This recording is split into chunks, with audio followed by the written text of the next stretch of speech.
Elhamdülillahi ve salatu ve selamu ala Resulullah amma ba'd. Rahat oturun. Selamun aleyküm ve rahmetullahi ve berekatuhu. Ve aleykümselam.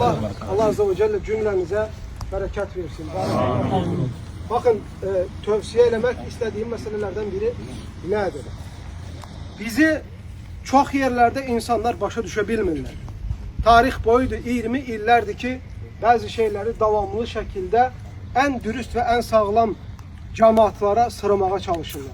Mesela fikir verirsinizmi? İllər boyudur bizləri cürbəcür vəsflərlə vəsfləndirməyə çalışdılar, gözdən salmağa çalışdılar.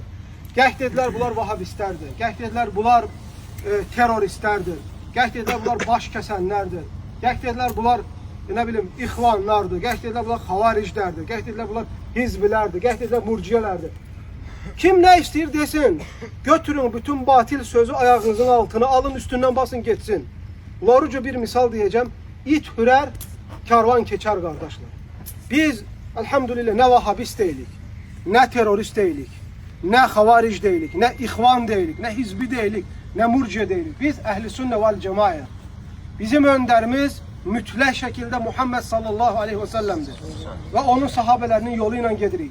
Onun əhl-i beytinin yoluyla gedirik. Biz əhl-i sünnə vel cemaatın imamlarının yoluyla gedirik. Kimler tarih boyu sahabelerin, tabeinlerin bize çattırdığı mefhumu daşıyırlar, onlara hürmet eləyirik. Ve onları sevirik, onları təqdir edirik. Bizim yolumuz budur. Biz bütün yanlışların, radikalizminin əleyhinəyik.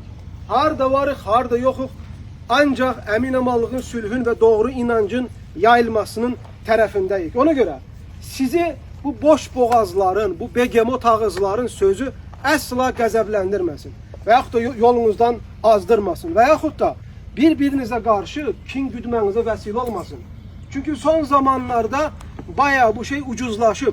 O buna ad koşur, bu buna ad koşur. Bu ihvanıymış, o hizbiymiş, o şeymiş. Ne delil var ne de subut.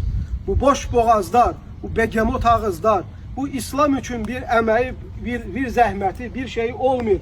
Evinde arvadının bölünde oturup kofeni içip sonra Müslümanları parçalamak isteyenlere asla yem olmayın. Ne de onlara mehal koymayın. Elhamdülillah bu davet esnasında çok gurd insanlar gördüm kardeşler.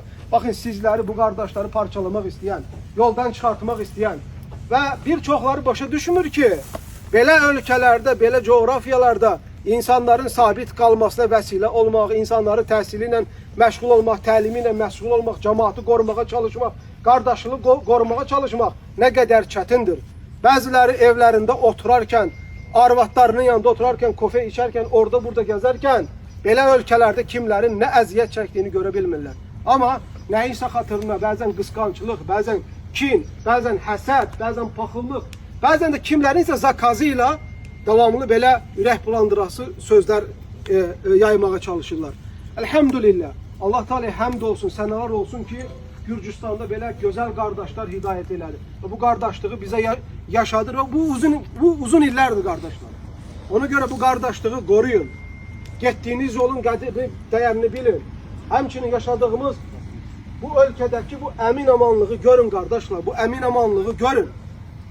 Bu kardeşliği görün. Bunu həmişə qədrini, qiymətini möhkəm sarın. Allah Teala bizi dindən imandan ayırmasın. Kardeşlikten ayırmasın. Amin. Allah bizi bu doğru yoldan ayırmasın. Müslüman olarak yaşatsın, Müslüman olarak huzuruna qovuşmağı nəsib eləsin. Amin. Bizləri Muhammed sallallahu aleyhi ve sellemlə həşr eyləsin. Amin. Xəlifələrlə həşr eyləsin. Amin. Həşr eyləsin. Amin. Esselamu aleyküm ve rahmetullah.